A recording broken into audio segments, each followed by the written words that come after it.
मीरा की बात सुनकर रुद्र ने कहा, यही तुम्हारे लिए ठीक रहेगा मीरा, क्योंकि मेरे तुम्हारे पास आने की कोई चांस नहीं है और तुम्हारे भाई की हालत भी तुम्हारी वजह से ठीक नहीं है। इसलिए जो डिसीजन लो सोच समझ कर लेना। अब मैं चलता हूँ। रोद की बात सुनकर मीरा ने रोद का हाथ पकड़कर कहा, क्या तुम कुछ देर तक और नहीं रुक सकते? रोद ने मीरा के हाथ से अपना हाथ छुड़वाते हुए कहा, नहीं, मुझे जाना होगा। मुझे रुचि को हॉस्पिटल लेके जाना है। तुम अपना ख्याल रखना। रोद की बात सुनकर मीरा ने रुचि की तरफ देखकर कहा, बहुत खुशनसीब हो तुम रुचि कि तुम्हें रुद्र मिला। शायद मेरी किस्मत में इतनी अच्छी नहीं थी। शायद मेरी किस्मत में ही रुद्र का साथ नहीं लिखा था। रुद्र का साथ तुम्हें मिला है, लेकिन मैं भगवान से दुआ करूंगी कि अगले जन्म में रुद्र मुझे मिले। तभी रुद्र ने राज के पास जाकर राज के कंधे पर हाथ रखते हुए कहा, तुम्हारी वजह से यहाँ आया था। उम्मीद करता हूँ कि मीरा ठीक हो जाएगी। ख्याल रखना अपना, और हाँ, जो कहा था वो याद रखना, क्योंकि अब मैं कोई प्रॉब्लम नहीं चाहता। रुद्र की बात सुनकर राज ने रुद्र की तरफ देखकर कहा, तुम फिक्र मत करो, मुझे अपना वादा अच्छे से याद है। मैं अपना वादा ज़रूर पूरा करूँगा। अब मीरा को तुम्हारी यादों से बाहर निकालना था। वो जिस तरीके से तुम्हें याद कर रही थी, जिस तरीके से तुम्हारे लिए जिद कर रही थी, उसे ख़त्म करना था। अब सब कुछ ठीक हो जाएगा। धीरे धीरे मीरा भी ठीक हो जाएगी और फिर मैं अपना वादा पूरा कर दूंगा। राज की बात सुनकर रुद्र अपना सिर हिला देता है और फिर रुचि का हाथ पकड़कर वहाँ से बाहर की तरफ चला जाता है। रुद्र रुचि को गाड़ी में बिठाकर खुद जाकर ड्राइविंग सीट पर बैठ जाता है। तभी रुचि ने रुद्र की तरफ देखकर कहा, मीरा की ऐसी हालत कैसी हुई थी रुद्र? रुचि की बात सुनकर रुद्र ने गाड़ी स्टार्ट करते हुए कहा, उसने सुसाइड करने की कोशिश की थी। रुद्र की बात सुनकर रुचि हैरानी से रुद्र को देख रही थी। उसे उम्मीद नहीं थी कि मीरा ने ऐसा कुछ करने की कोशिश की होगी। तभी रुचि ने रुद्र की तरफ देखकर कहा, क्यों मीरा ने सुसाइड करने की कोशिश की? ऐसा पास्ट में हुआ क्या था? इसके बारे में आपने मुझे तो कुछ बताया ही नहीं। रुचि की बात सुनकर रुद्र ने एक नज़र रुचि को देखकर फिर से सामने की ओर देखते हुए कहा, ज़्यादा कुछ खास नहीं हुआ तो तुम्हें जानने की ज़रूरत नहीं है। ये सब तो तुम दूर ही रहो, वही ठीक है। रुद्र की बात सुनकर रुचि ने रुद्र के हाथ पर अपना हाथ रखते हुए कहा, मैं आपकी बीवी हूँ रुद्र, और आपके पास्ट फ्यूचर प्रेजेंट के बारे में जानना मेरा हक है। आप क्यों हर बार मुझसे छुपा कर देते हैं? आप क्यों मुझे से कुछ शेयर नहीं करते?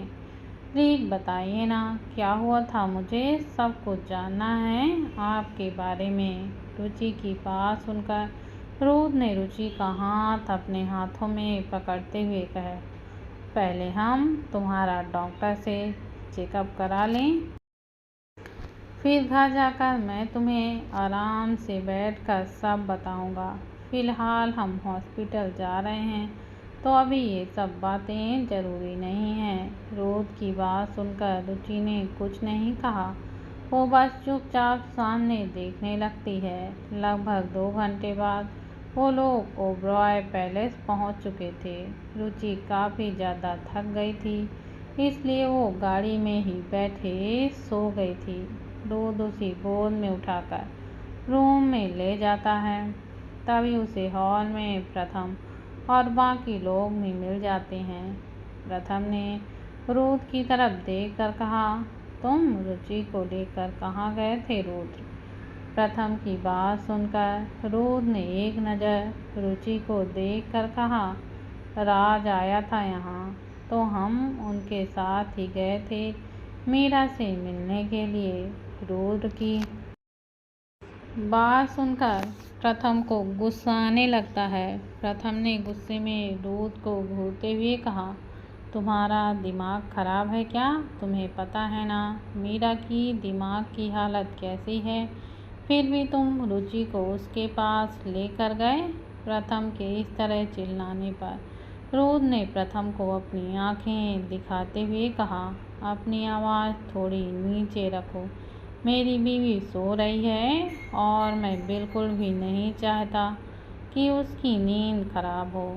रुद्र की बात सुनकर प्रथम को रियलाइज होता है कि वो कुछ ज़्यादा ही जोर से चिल्ला रहा था और इस वक्त रुचि सो रही थी। रुद्र की बात सुनकर प्रथम कुछ हद तक खुद को शांत करता है। वहीं रुद्र एक नज़र सबको देखने के बाद रुचि को लेकर अपने रूम की तरफ चला जाता है। रुद्र और प्रथम के बीच अभी भी सब कुछ बिल्कुल ठीक नहीं हुआ था। रुद्र ने प्रथम को माफ़ नहीं किया था। उसके बीच बातें होती थीं, लेकिन जितनी पहले होती थीं उतनी नहीं थी। बस उनके बीच थोड़ी बहुत बातें होती थीं। रुद्र के जाने के बाद प्रथम ने खुद से ही कहा, आखिर ये मेरी बात समझता क्यों नहीं है? और फिर अगर इसे कुछ कह दो तो इसका गुस्सा इसकी नाक पर बैठा रहता है। मैं कैसे समझाऊं इसे? तभी प्राची ने प्रथम के कंधे पर अपना हाथ रखते हुए कहा, प्रथम खुद को शांत रखो और हो सकता है जैसा तुम सोच रहे हो वैसा कुछ ना हो। कोई रीजन भी तो हो सकता है ना? रुद्र का तो तुम इस तरह से उस पर क्यों भड़क रहे थे? एक बार उससे बात तो कर लो। अपनी बीच की सारी प्रॉब्लम सॉर्ट आउट कर दो, वही सही रहेगा। अगर ये प्रॉब्लम और बढ़ गई तो हमारे रिश्तों में दरार आ सकती है। प्राची की बात सुनकर प्रथम ने प्राची की तरफ देखते हुए कहा, तुम्हें क्या लगता है क्या मैंने उससे बात करने की कोशिश नहीं की? मैंने उससे बात करने की कोशिश की, लेकिन वो है कि मेरी कोई भी बात सुनने के लिए तैयार ही नहीं है। जब मैं उसे कुछ बोलने जाता हूँ तो हमेशा वो उल्टा जवाब देकर वहाँ से चला जाता है। प्रथम की बात सुनकर प्राची ने प्रथम को देखकर कहा, अगर वो वहाँ से चला जाता है तो तुम भी उसके पीछे पीछे जाओ, उसका पीछा मत छोड़ो जब तक वो तुमसे बात न कर ले। इसलिए उससे बात करो और सारी चीज़ें सही करो। थक चुकी हूँ मैं ये सब देखते देखते। और रुचि के बारे में सोचते हो तुम दोनों? नहीं, वैसे तो तुम दोनों को उसकी इतनी फिक्र है, लेकिन तुम दोनों को ये दिखाई नहीं देता कि वो इस सब की वजह से भी परेशान रहती है। तुम दोनों के झगड़े के बारे में ही सोचती रहती है दिन भर। प्राची की बात सुनकर प्रथम ने अपना सिर हिलाते हुए कहा, शायद तुम ठीक कह रही हो। इस बार मैं रुद्र से इस बारे में सब कुछ क्लियर करके रहूँगा। अब मैं और नहीं झेल सकता।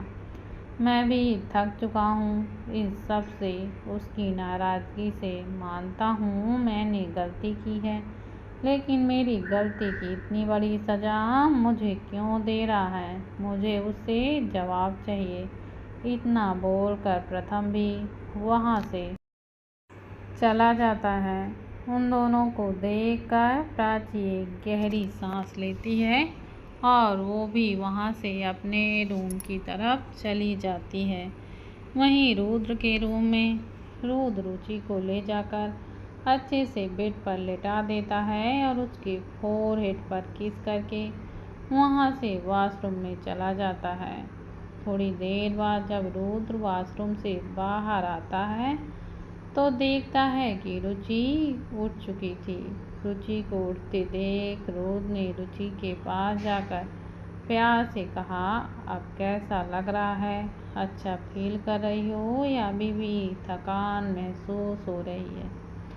रुद्र की बात सुनकर रुचि ने मुस्कुराते हुए कहा, अब मुझे पहले से अच्छा लग रहा है। तभी रुद्र ने रुचि के गाल को सहलाते हुए कहा, अच्छा मैं कुछ खाने के लिए मंगाता हूँ, मुझे तो भूख लग रही है, तुम भी कुछ खा लेना। रुद्र की बात सुनकर रुचि अपना सिर हिला देती है। तो रुद्र किसी को कॉल करता है। तो थोड़ी देर बाद रुद्र के रूम का डोर नॉक होता है। तो रुद्र जाकर डोर ओपन करता है तो सामने एक सर्वेंट खाने की ट्रॉली लेकर खड़ी हुई थी। रुद्र उस ट्रॉली को अंदर लेकर सोफे के पास जाकर ट्रॉली को ले जाकर टेबल के पास रख देता है और फिर रुचि के पास जाकर रुचि को अपनी गोद में उठाकर सोफे पर बैठा देता है और फिर दोनों खाने की टेबल पर रखकर रुचि की तरफ एक बाइट बढ़ा देता है। तो रुचि मुस्कुराते हुए रुद्र की तरफ देखकर खाना खाने लगती है। थोड़ी देर बाद दोनों का खाना खत्म हो जाता है। तभी रुचि रुद्र के गले में अपनी बाहें लपेटे हुए कहा, क्या अब आप मुझे बताओगे कि आपके पास में हुआ क्या था? रुचि की बात सुनकर रुद्र ने रुचि को देखकर कहा, तो तुम बात किए बिना नहीं मानोगी, तुम्हें सब जानना है ना? रुद्र की बात सुनकर रुचि ने अपना सिर हिलाते हुए कहा, मुझे सब कुछ जानना है और आप मुझे बताओगे। अगर आपने मुझे नहीं बताया तो फिर आप जानते हो ना, मैं आपसे नाराज हो जाऊंगी। रुचि की बात सुनकर रुद्र के फेस पर एक बड़ी सी स्माइल आ जाती है। रुद्र ने मुस्कुराते हुए कहा, तुम मुझे धमकी देना जानती हो और तुम्हारी एक ही धमकी रहती है कि तुम मुझसे नाराज हो जाओगी। नहीं, फिर जो भी, चलो मैं तुम्हें बताता हूँ, पूछो क्या पूछना है तुम्हें मुझसे। रुद्र की बात सुनकर रुचि ने रुद्र को देखकर कहा, मीरा की ऐसी हालत कैसे हुई? उसने सुसाइड करने की कोशिश क्यों की? मुझे सब जानना है।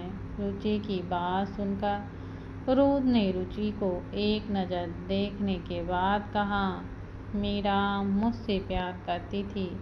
उसने पूरे कॉलेज के सामने मुझे प्रपोज किया था, लेकिन मैंने उसका प्यार एक्सेप्ट नहीं किया, जिससे उसे अपनी बेइज्जती सी फील हुई। उसके बाद भी जब हम लोग क्लासरूम में थे तब उसने मुझे ज़बरदस्ती किस करने की भी कोशिश की थी और इन सब के चक्कर में मैंने उसे एक थप्पड़ मार दिया था और वो थप्पड़ क्लासरूम के कुछ लड़कों और कुछ लड़कियों ने देख लिया था, जिस वजह से मीरा को काफ़ी गुस्सा आया। मीरा ने गुस्से में मुझे धमकी देते हुए कहा, अगर मैंने उसका प्यार एक्सेप्ट नहीं किया तो ऐसा कुछ करेगी जिससे मैं ज़िंदगी भर पछताऊँगा। और फिर उसी दिन उसने कॉलेज की टेरेस में सुसाइड करने की कोशिश की। उस वक्त हम मुझे हॉस्पिटल लेके चले गए थे, जिस वजह से उसकी जान बच गई थी। रुचि की हैरानी से रुद्र की सभी बातों को सुन रही थी और उसने रुद्र की तरफ देख रही थी। तभी रुचि ने रुद्र की तरफ देखकर कहा, क्या सच में वो आपसे इतना प्यार करती थी कि आपके लिए अपनी जान देने के बारे में एक बार भी उसने नहीं सोचा? रुचि की बात सुनकर रुद्र ने रुचि के गाल को सहलाते हुए, उसके दिल में मेरे लिए प्यार नहीं था, बल्कि उसने कॉलेज में कुछ लड़कियों से शर्त लगाई थी कि वो मुझे अपने पीछे पागल करने के लिए, लेकिन शायद उसने गलत आदमी को चुना। शुरू से ही मेरे दिल में किसी के लिए कोई भी फीलिंग नहीं थी। जब तुम मेरी लाइफ में आई तो मुझे अलग से एहसास हुआ, और शायद पहली ही बार में मुझे तुमसे प्यार हो गया था। रोद की बात सुनकर रुचि ने रोद की तरफ देख कर कहा, मीरा इतनी पागल थी क्या? क्या वो ऐसा कदम कैसे उठा सकती थी? और अगर उसे तुमसे प्यार नहीं था तो फिर उसने ऐसा क्यों किया? रुचि की बात सुनकर रोद ने प्यार से रुचि की सिर को सहलाते हुए कहा, क्योंकि हर कोई तुम्हारी तरह प्यारा और मासूम नहीं होता। अच्छा, और कुछ पूछना है या बस तुम्हारा हो गया? रोद की बात सुनकर रुचि ने रोद को देखकर कहा, और आपकी मॉम डैड के साथ क्या हुआ था? और बुआ, वो आपसे इतनी नफरत क्यों करते हैं? रुचि की बात सुनकर रोद एक बार फिर से गहरी सांस लेकर रुचि को देखता है। फिर रोद ने रुचि को देख कर कहा, जब मैं 12 साल का था तो मॉम डैड की एक कार एक्सीडेंट में डेथ हो गई थी, और उस एक्सीडेंट के पीछे बुआ का हाथ था। उन्होंने ही मॉम डैड को मरवाया था ताकि उनकी प्रॉपर्टी ले सकें, लेकिन दादू को उनके इरादों के बारे में पता चल गया था, तो उन्होंने उन्हें अपनी जायदाद से बेदखल कर दिया, और तभी से हमारे बीच दुश्मनी हो गई। उन्होंने कई बार आदि को और मुझे मारने की कोशिश की, लेकिन वो अपने इरादों में कामयाब नहीं हो पाई। और उस दिन उन्होंने जब तुम्हें किडनैप किया तो प्रॉपर्टी के लिए ही किया था, ताकि तुम्हारे बदले में सारी प्रॉपर्टी उनके नाम कर दूं। रोद की बात सुनकर रुचि ने मासूमियत से कहा, कोई इतना कैसे गिर सकता है? उन्होंने प्रॉपर्टी के लिए अपने भाई और भाभी को मरवा दिया, कोई ऐसा कैसे कर सकता है? और उन्होंने मुझे भी मारने की कोशिश की। मुझे तो यकीन ही नहीं हो रहा है कि कोई प्रॉपर्टी के लिए इतना कैसे गिर सकता है। कि तभी रोद ने रुचि के गालों को सहलाते हुए कहा, ये दुनिया बहुत बुरी है, बहुत मतलबी, इसलिए मैं तुम्हें बाहरी दुनिया से दूर रखता हूँ, क्योंकि तुम बहुत मासूम हो। कोई भी तुम्हारी मासूमियत का फ़ायदा उठा सकता है, इसलिए मैं तुम्हें हमेशा प्रोटेक्ट करता आया हूँ और करता रहूँगा। मैं नहीं चाहता कि तुम्हें कोई हर्ट करे, चोट पहुँचाए, इसलिए मैं तुम्हें बाहर नहीं जाने देता। हर वक्त खुद की नज़रों के सामने ही रखता हूँ। रोद की बात सुनकर रुचि ने कहा, अगर आप इसी तरीके से मुझे बाहर जाने से रोकेंगे तो मैं तो कभी कुछ सीख ही नहीं पाऊँगी। मैं लोगों को पहचान ही नहीं पाऊँगी और हमेशा इसी तरह डर डर के ही जीऊँगी। मुझे इस तरह से नहीं जीना है। मुझे भी लोगों को पहचानना है और जानना है, और इसलिए अब मैं भी आपके साथ हर जगह जाऊंगी, और मैं ऑफिस भी जाऊंगी, बाहर अकेले भी जाऊंगी। रुचि की बात सुनकर रोद ने रुचि के गाल को सहलाते हुए कहा, चली जाना, लेकिन अभी तो फ़िलहाल तुम कहीं नहीं जा सकती। जब तक बेबी नहीं आ जाता तब तक तो बिल्कुल भी नहीं। बेबी के आने के बाद मैं तुम्हारी खुद की आर्ट गैलरी बनवाऊंगा, और तुम अपनी आर्ट गैलरी को खुद संभालोगी, कोई हेल्प नहीं करेगा। तुम अच्छे से दुनियादारी सीखना। रोद की बात सुनकर रुचि रोद को देख कर कहा, मैं अकेले सब कुछ कैसे हैंडल करूँगी? ये तो जुर्म हुआ ना।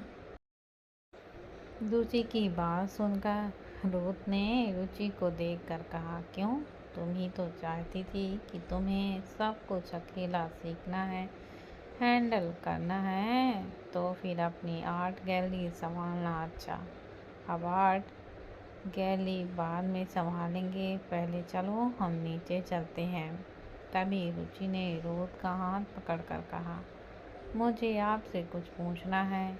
आपके और प्रथम भाई के बीच क्या हुआ है? मैं काफ़ी टाइम से ही आप दोनों को देख रही हूँ। आप दोनों के बीच झगड़ा चल रहा है, क्योंकि आप लोग एक दूसरे से ठीक से बातें ही नहीं करते हो। जब देखो तब एक दूसरे को गुस्से में ही घूरते रहते हो। आप दोनों के बीच जो कुछ भी है, प्लीज़ उसे सुलझा लो, क्योंकि मैं ऐसे नहीं देख सकती आप दोनों को।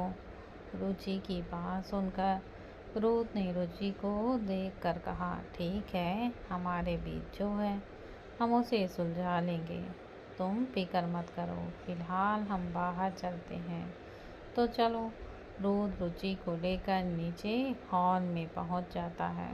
रोद को नीचे आते देख प्रथम ने रोद से कहा, मुझे तुझसे कुछ बात करनी है अभी, और मुझे कोई बहाना नहीं चाहिए। तो प्लीज़ क्या हम कुछ देर के लिए बात कर सकते हैं? इससे पहले रोद कुछ बोलता, रुचि ने प्रथम को देखकर मुस्कुराते हुए कहा, अब कोश भाई, ये भी कोई पूछने वाली बात है क्या? आप ले जाइए इनको, जो भी बात करनी है कीजिए। ये फ्री हैं, अभी कोई काम नहीं है। अगर ये बिना बात ख़त्म किए भागें तो डोर को नॉक करके बंद करना और चाबी अपने पास रखना, ताकि ये भाग ना पाए। और जो कुछ भी है उसे स्टार्ट करो, वरना आप लोगों के लिए अच्छा नहीं होगा। रुचि की बात सुनकर रोद और प्रथम हैरानी से उसे ही देख रहे थे। तभी रोद ने आगे जाते हुए कहा, तेरे पास 5 मिनट हैं तो 5 मिनट में जो बोलना है बोल देना। रोद की बात सुनकर रुचि ने कहा, 5 मिनट क्यों हैं? अभी आप कहाँ जा रहे हो? सूसू आई है क्या? जो बस 5 मिनट का ही आपका ब्रेक है, उसके बाद आपको वॉशरूम में जाना है। आपके पास पूरा टाइम है, तो भाई से बात कीजिए तभी बाहर आना। रुचि की बात सुनकर प्रथम ने रुचि के पास जाकर उसके सर को चूमते हुए कहा, थैंक यू सो मच, वरना ये अकड़ू मेरी तो बात सुनने से रहा। इतना बोलकर प्रथम रोद के पीछे पीछे चला जाता है। वहीं प्राची ने रुचि को देखकर कहा, क्या बात है, अच्छी धमकी दी तूने।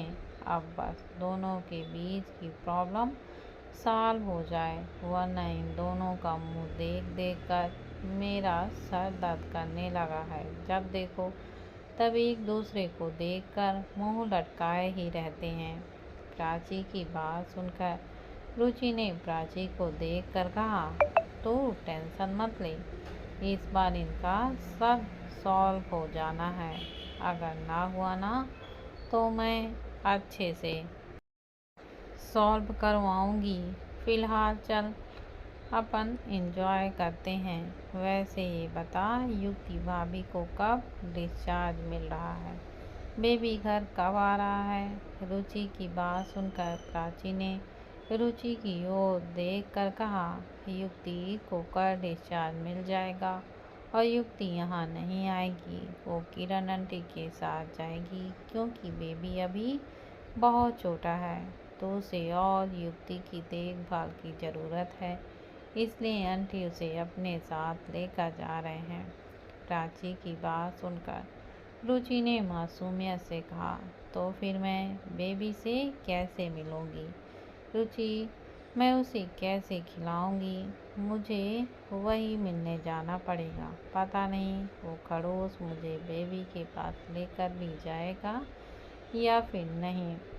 रुचि की बात सुनकर प्राची ने मुस्कुराते हुए कहा, अब कोर्स लेकर जाएगा, इतना तुम सोचो मत। अगर वो लेकर नहीं जाएगा तो मैं लेकर चलूँगी ना, ठीक है। तभी आदि ने वहाँ आते हुए कहा, कोई लेकर जाए या फिर ना जाए, मैं लेकर चलूँगा आपको, आप मुझसे बोल सकती हो। आदि की बात सुनकर प्राची ने कहा, तुम्हें किसी और की क्या ज़रूरत है, ये है तो तुम्हारी हर आज्ञा का पालन करने के लिए, चाहे तुम्हारा ऑर्डर गलत हो या फिर सही, इसे मानना है, क्योंकि इसकी नज़रों में तुम बिल्कुल सही ही होती हो, बाकी सब गलत। प्राची की बात सुनकर आदि ने प्राची को देखकर कहा, मेरी भाभी हमेशा सही होती हैं और मैं भी सही रहता हूँ, बाकी लोग तो बस अपना ज्ञान देते रहते हैं जो बिना मतलब का होता है।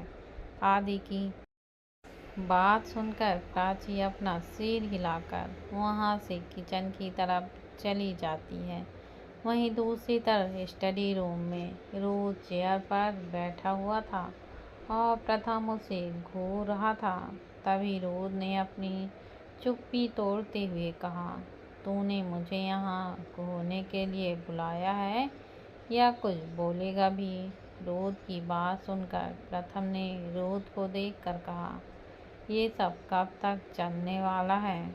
मानता हूँ मैंने गलती की है यार, उसके लिए सॉरी भी बोल चुका हूँ, माफ़ी भी मांग चुका हूँ, लेकिन तू है कि मुझे माफ़ करने की जगह उस बात को खींचे जा रहा है यार, और मुझे देखकर ऐसे भागता है जैसे मेरे चेहरे पर पता नहीं क्या लगा हुआ है। मुझे देख तेरा दिन खराब हो जाता है क्या, जो मेरी शक्ल देखना भी नहीं चाहता?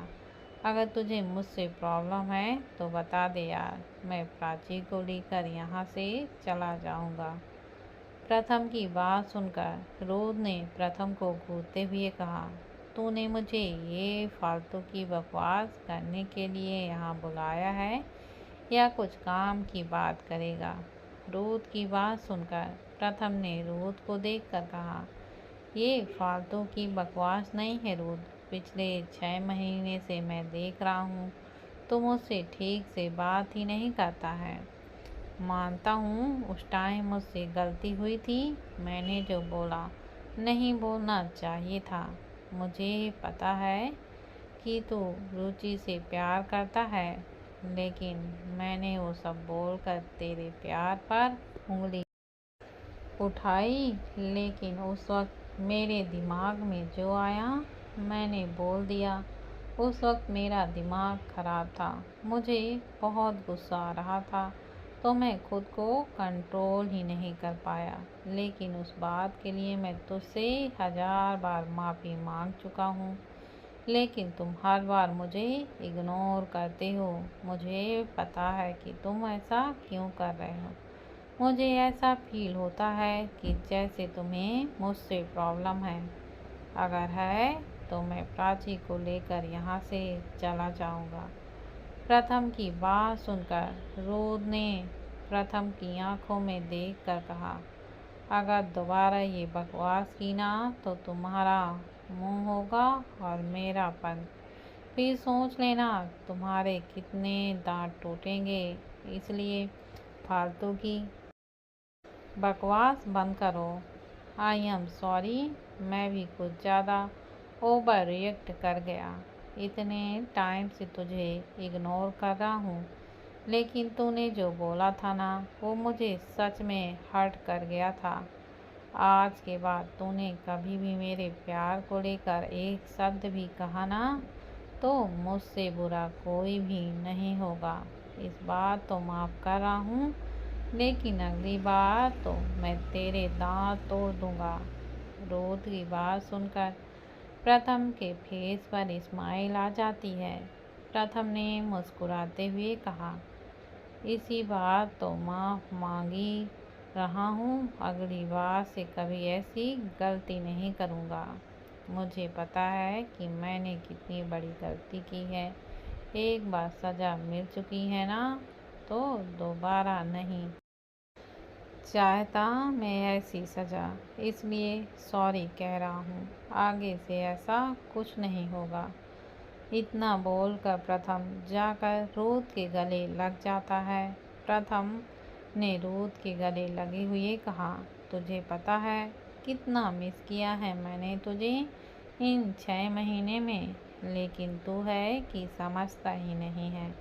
वैसे ये सब छोड़, ये बता कि तू रुचि को लेकर मीरा से मिलने क्यों गया था। इतना बोलकर प्रथम रुद्र से अलग हो जाता है। तभी रुद्र ने प्रथम को देखकर कहा, क्योंकि यहाँ पर राज आया था। मीरा की हालत ठीक नहीं थी। डॉक्टर ने कहा था कि मैं एक बार उससे मिल लूँ तो समझा दूँगा, इसलिए मैं उससे मिलने गया था। तो टेंशन मत ले, जिस दिन मीरा पूरी तरह से ठीक हो जाएगी उस दिन राज यहाँ से हमेशा के लिए चला जाएगा। उसने मुझसे वादा किया है। रुद्र की बात सुनकर प्रथम ने रुद्र को देखकर कहा, तुझे लगता है कि वो अपना वादा निभाएगा और मीरा तुझे भूल जाएगी। रुद्र, मुझे नहीं पता कि क्या सही है क्या गलत है, लेकिन अब मैं अपनी बहन को किसी मुसीबत में बिल्कुल भी नहीं डालना चाहता। तुम दोनों को किसी मुसीबत में मैं नहीं देखना चाहता। मुश्किल से ही तो सब कुछ ठीक हुआ है, इसलिए मैं चाहता हूँ कि तुम दोनों इन सब से दूर जाओ और खुद की ज़िंदगी पर ध्यान दो। अब तो तुम्हारा बच्चा भी आने वाला है, तो तेरे ऊपर एक और जिम्मेदारी बढ़ने वाली है। इसलिए मैं चाहता हूँ कि तुम लोगों की लाइफ में कोई भी गड़बड़ नहीं हो। प्रथम की बात सुनकर रुद्र ने प्रथम को देखकर कहा, रिलैक्स, कुछ नहीं होगा। अब सब ठीक हो चुका है, कोई भी गड़बड़ नहीं होगी।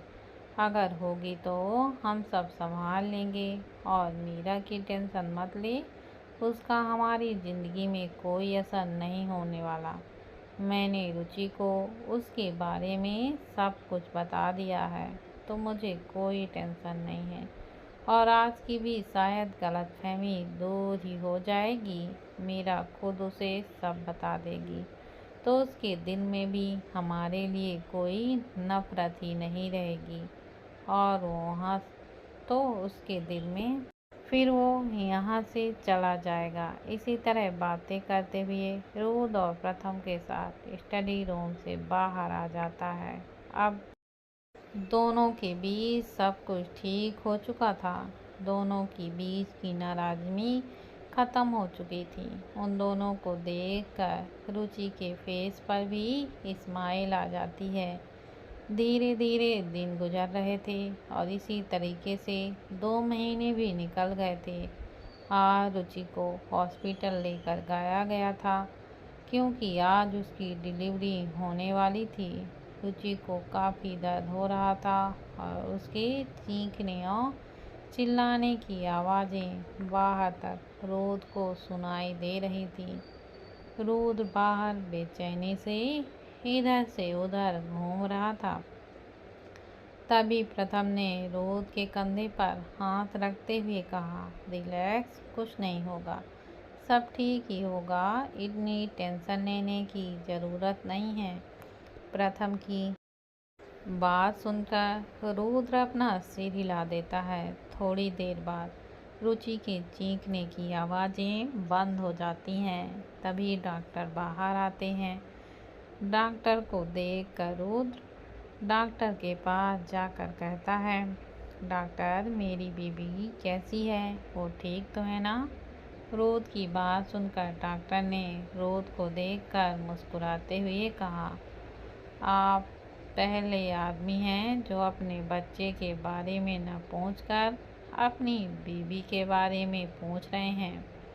आपकी वाइफ बिल्कुल ठीक है और कंग्रेचुलेशन, आपको बेबी बॉय हुआ है। डॉक्टर की बात सुनकर वहाँ खड़े सब लोगों के फेस पर स्माइल आ जाती है। वहीं रुद्र जल्दी से जाकर रुचि के पास अंदर जाता है। रुचि इस वक्त बेहोश थी। रुद्र ने रुचि के पास जाकर उसके सर को चूमते हुए कहा, थैंक यू सो मच जान। अब तुम्हारा बेबी भी तुम्हारे पास आ गया है। रुद्र ने अभी अपने बच्चे को नहीं देखा था। तभी डॉक्टर ने रुद्र को बच्चा उसको देते हुए कहा, ये लीजिए आपका बेटा। डॉक्टर की बात सुनकर रुद्र एक नज़र डॉक्टर के हाथ में अपने बच्चे को देखता है और फिर अपने हाथ बढ़ाकर उसे अपनी गोद में ले लेता है। वो बच्चा इस वक्त सो रहा था। रुद्र गौर से उसे देख रहा था। वो बिल्कुल रुद्र पर ही गया हुआ था। रुद्र ने अपने बेटे को मुस्कुराते हुए देखकर कहा, आराध्य। इतना बोलकर रुद्र अपने बेटे के सर को चूम लेता है। तभी आदि ने रुद्र के पास जाकर कहा, अरे क्या आप हो कि अकेले अकेले भी प्यार करोगे? मेरा भतीजा है, मुझे भी दीजिए। इस तरह बोलकर आदि जबरदस्ती रुद्र के हाथ से बच्चे को लेकर बाहर चला जाता है। रुद्र आदि को देखकर अपना सर हिलाकर रुचि के बगल में बैठ जाता है। थोड़ी देर बाद रुचि को होश आने लगता है। रुचि ने होश में आकर रुद्र की तरफ देखकर कहा, हमारा बेबी कहाँ है?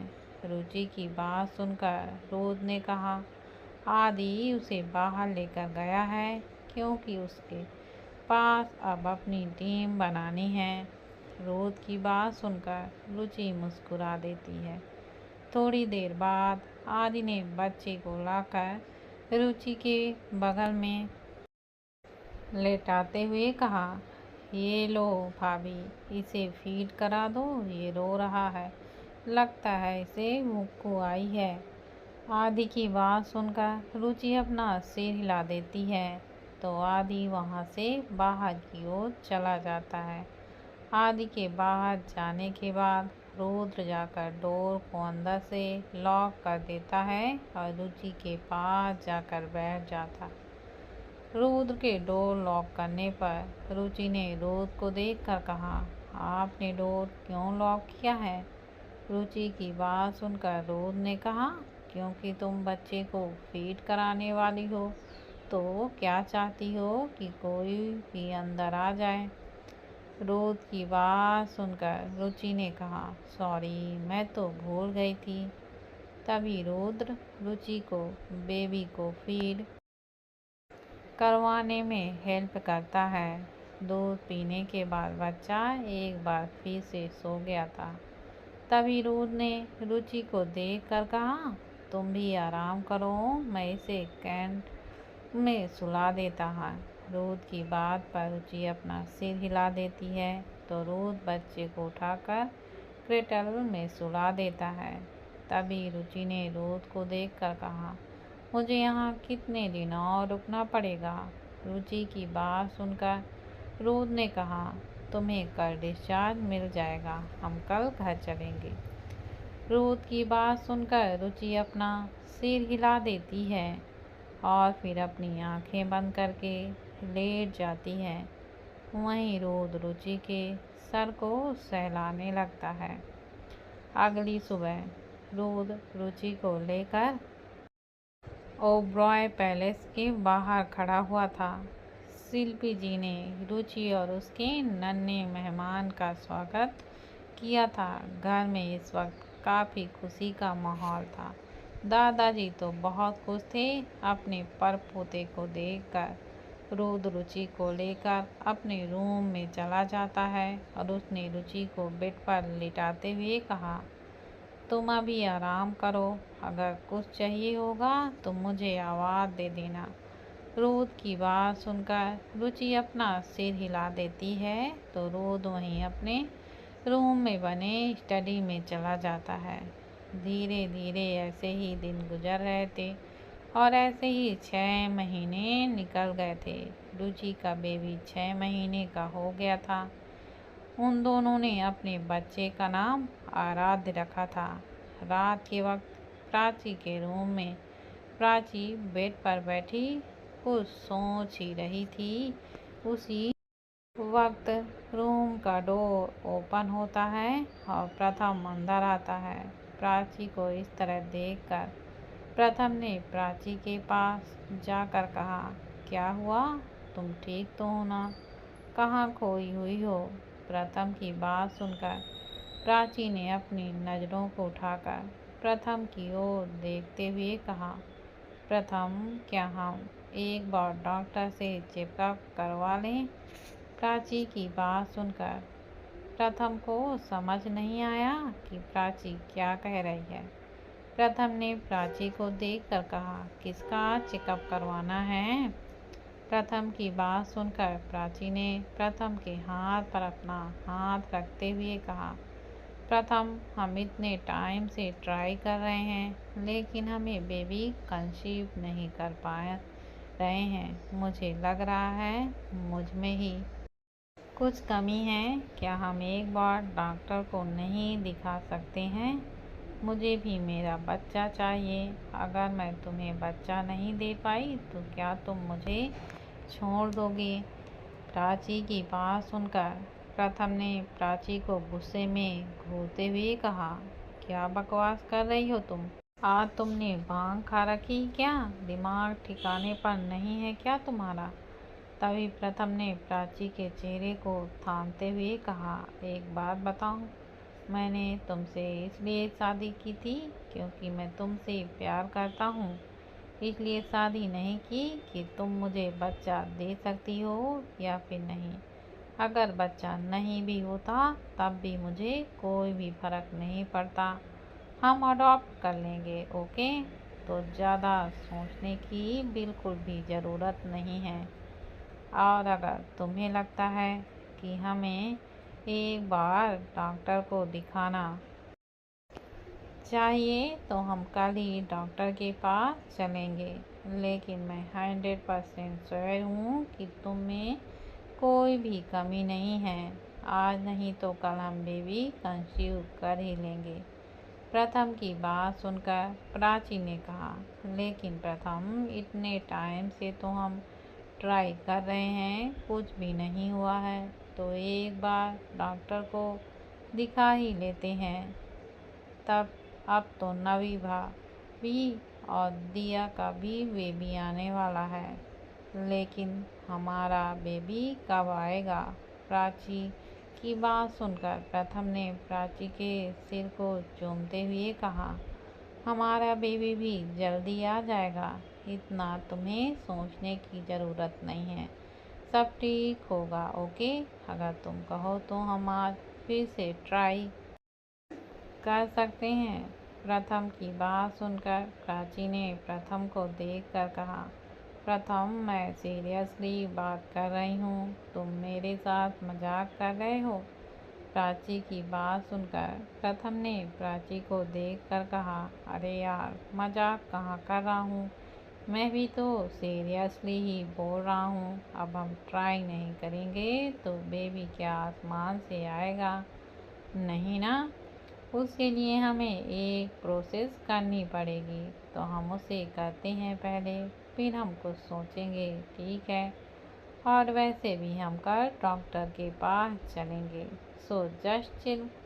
प्रथम की बात सुनकर प्राची अपना सिर हिला देती है तो प्रथम प्राची के माथे को चूमकर वहाँ से फिर वॉशरूम में चला जाता है। अगली सुबह प्रथम प्राची को लेकर डॉक्टर के पास जा ही रहा था, तभी शिल्पी जी ने प्रथम से कहा, तुम लोग कहाँ जा रहे हो? शिल्पी जी की बात सुनकर प्रथम ने शिल्पी जी की तरफ देखकर कहा, मॉम, हम हॉस्पिटल जा रहे हैं। प्रथम की बात सुनकर शिल्पी जी ने प्रथम को देखकर कहा, क्या हुआ है तुम्हें? तुम ठीक तो हो ना? और जब तुम्हारे घर में डॉक्टर है तो तुम्हें हॉस्पिटल जाने की क्या ज़रूरत है? मैं हूँ ना। बोलो, क्या प्रॉब्लम है? शिल्पी जी की बात सुनकर प्रथम ने कहा, हम गाइनोकोलॉजिस्ट के पास जा रहे हैं। अगर वैसे कोई प्रॉब्लम होती तो हम आपको बता देते, लेकिन हम गाइनोकोलॉजिस्ट के पास जा रहे हैं। प्रथम की बात सुनकर शिल्पी जी ने प्राची को देखकर कहा, क्या प्राची प्रेग्नेंट है? शिल्पी जी की बात सुनकर प्रथम ने कहा, नहीं मॉम, ऐसा कुछ नहीं है, बस प्राची को कुछ अपने टेस्ट करवाने हैं, इसलिए हम जा रहे हैं, बाद में आकर बात करते हैं। इतना बोलकर प्रथम प्राची को लेकर वहाँ से चले जाता है। लगभग 20 मिनट बाद वो लोग डॉक्टर के केबिन पर बैठे हुए थे। डॉक्टर प्राची का चेकअप कर रहे थे। डॉक्टर ने प्राची को देखते हुए कहा, मिसेज अग्निहोत्री, आपके पीरियड कब से नहीं आए हैं? तो प्राची ने डॉक्टर की तरफ देखकर कहा, 25 डेज पहले। कुछ देर चेकअप करने के बाद डॉक्टर जाकर प्रथम के पास बैठ जाती है और प्राची प्रथम के बगल में बैठी थी। तभी प्रथम ने डॉक्टर को देखकर कहा, सब ठीक है ना? कोई प्रॉब्लम तो नहीं है ना? प्रथम की बात सुनकर डॉक्टर ने मुस्कुराते हुए कहा, कोई प्रॉब्लम नहीं है, बल्कि खुशखबरी है, आपकी वाइफ 1 वीक प्रेग्नेंट है। डॉक्टर की बात सुनकर प्राची को तो जैसे यकीन ही नहीं हो रहा था। प्राची ने एक बार फिर से कंफर्म करते हुए कहा, आप सच बोल रहे हैं डॉक्टर? प्राची की बात सुनकर डॉक्टर ने अपना सर हिलाते हुए कहा, ऑफ कोर्स, मैं झूठ क्यों ही बोलूँगी, आप माँ बनने वाली हैं और बहुत जल्द आपके घर एक नन्हा मेहमान आने वाला है, तो ये वक्त खुशियों का है, टेंशन मत लीजिए। आप इतना स्ट्रेस लेंगी तो बच्चे के लिए बिल्कुल भी अच्छा नहीं होगा, और वैसे भी अब तो किसी चीज़ का स्ट्रेस नहीं होना चाहिए। डॉक्टर की बात सुनकर प्राची ने कहा, मैं बिल्कुल भी स्ट्रेस नहीं लूँगी, मैं अपने बच्चे का ख्याल रखूँगी और खुद का भी। प्राची की बात सुनकर डॉक्टर मुस्कुरा देती हैं। थोड़ी देर डॉक्टर से बात करने के बाद वो लोग वापस ओबरॉय पैलेस आ जाते हैं। शिल्पी जी ने उन दोनों को देखकर कहा, क्या कहा डॉक्टर ने? सब ठीक तो है ना? कोई प्रॉब्लम तो नहीं है ना? शिल्पी जी की बात सुनकर प्रथम ने शिल्पी जी को गले लगाते हुए कहा, कोई प्रॉब्लम नहीं है मॉम, और कांग्रेचुलेशन, आप तो दादी बनने वाले हो। प्रथम की बात सुनकर शिल्पी जी के चेहरे पर एक बहुत बड़ी स्माइल आ जाती है। ओबरॉय पैलेस में एक वक्त खुशियों का माहौल था। सब लोग काफ़ी खुश थे क्योंकि अब उनके घर में एक साथ काफ़ी सारी जो खुशियाँ आने वाली थीं। धीरे धीरे दिन गुजर रहे थे और उसी तरह पूरा 1 साल गुजर गया था। प्रथम, आदि, पार्थ तीनों को लड़के हुए थे। आराध्य सबसे बड़ा था। भले ही अभी की बेटी आराध्य से बड़ी थी, लेकिन आराध्य से सब डरते थे। आराध्य लगभग 1.5 से 2 साल का होने को आया था और वो अपने पैरों पर चलना भी सीख गया था। आराध्य और बाकी बच्चे हॉल में खेल रहे थे और रुचि उसके साथ थी, क्योंकि रुचि ही बच्चों को संभालती थी। ज़्यादातर उसे बच्चों के साथ खेलने में तो मज़ा आता था। तभी रुद्र नेत्रिका के पास आकर कहा, अब तुम एक बच्चे के मन में हो तो तुम कब तक इसी तरह बच्ची बनी रहोगी? थोड़ा तो मैच्योर हो जाओ। रुद्र की बात सुनकर रुचि रुद्र को देखकर मुंह बनाते हुए कहा, आप हैं तो मैं कर रही हूँ ना, मुझे नहीं होना है। मैं तो इसी तरह अपने बच्चे के साथ खेलूँगी और उन्हें खिलाऊँगी। अबीरुद ने रुचि के कान में फुसफुसाते हुए कहा, तुम्हें बच्चों के साथ खेलने की ज़रूरत नहीं है, हम रात के लिए एक छोटी बहन या फिर भाई ले आते हैं तो वो उसके साथ खेलेगा। क्या ख्याल है तुम्हारा? रुद्र की बात सुनकर रुचि की आंखें हैरानी से बड़ी हो जाती हैं। तभी रुद्र ने रुचि को गोद में उठाते हुए कहा, तुम्हारे ख्याल से क्या करना है, प्लानिंग करते हैं। चलो। इतना बोलकर रुद्र रुचि को रूम में ले जाता है। तभी रुचि ने रुद्र के पास से कहा, रुद्र बच्चे अकेले हैं। रुचि की बात सुनकर रुद्र ने कहा, नहीं, बच्चे अकेले नहीं हैं, उनके साथ उसके चाचा चाची सब हैं, बस तुम मुझ पर फोकस करो। और फिर रुद्र रुचि को ले जाकर बेड पर लिटा देता है, खुद उसके ऊपर झुक जाता है। अब सबकी लाइफ में सब कुछ ठीक हो चुका था। रुचि भी अपनी आर्ट गैलरी को संभाल रही थी। आप भी काफ़ी हद तक मैच्योर हो गया था, लेकिन फिर भी उसकी हरकतें नहीं गई थीं और बच्चों के साथ मिलकर वो तो बच्चा बन जाता था। इसी तरह उन लोगों की ज़िंदगी खुशी खुशी निकल रही थी। दोस्तों, अब यह कहानी यहीं पर विराम लेती है और आज से हम यह कहानी यहीं पर ख़त्म करते हैं। दोस्तों, यह कहानी आपको कैसी लगी? कमेंट बॉक्स पर आप लोग ज़रूर बताइएगा और इस कहानी को इतना प्यार देने के लिए आपका बहुत बहुत धन्यवाद।